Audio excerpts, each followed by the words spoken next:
Ladies and gentlemen, protesters and marchers, you've filled the streets again with your signs and slogans, chanting about fascism, waving cardboard warnings like they're shields. But here's the bitter truth you refuse to hear.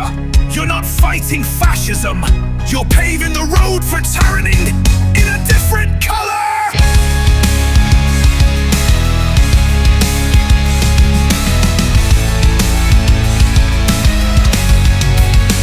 You scream about a dictator, but you demand more government, more control, more speech regulation, more surveillance, more forced equity, not earned freedom. You decry fascism while preaching Marx, but newsflash, both crush individual liberty under the boot.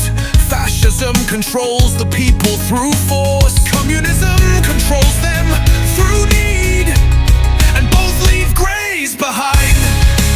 You say you stand for the working class, then why do you march for the very systems that have starved, silenced, and enslaved workers across history? You talk about love, unity, and human rights while demanding digital speech police, forced ideology, and re-education for dissenters. What you call progress is just a prettier cage.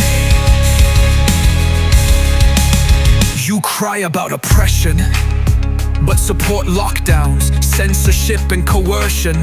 You scream my body, my choice, except when it comes to speech, thought, religion, or refusing your mandates. You're not resisting tyranny, you're dressing it up and calling it compassion. You march against billionaires that praise centralized power where only the elite thrive, where your voice will be as worthless as the dollar in a socialist collapse. And you dare invoke democracy, you demand mob rule over constitutional law. You cheer when opponents are silenced, not persuaded. You want a world of one opinion, one truth, one party. That ain't democracy. That's the dream of every dictator in history. Let me make something clear. Real fascism doesn't always wear a swastika. Sometimes it marches with you, whispers sweet justice, wears black hoodies and burns cities in the name of virtue.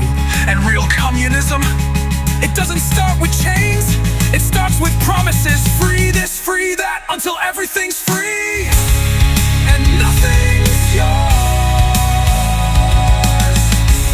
So before you scream, resist again, ask yourself who you're really resisting. Before you chant freedom, ask yourself what you're willing to give up for it. And before you raise that fist, look in the mirror.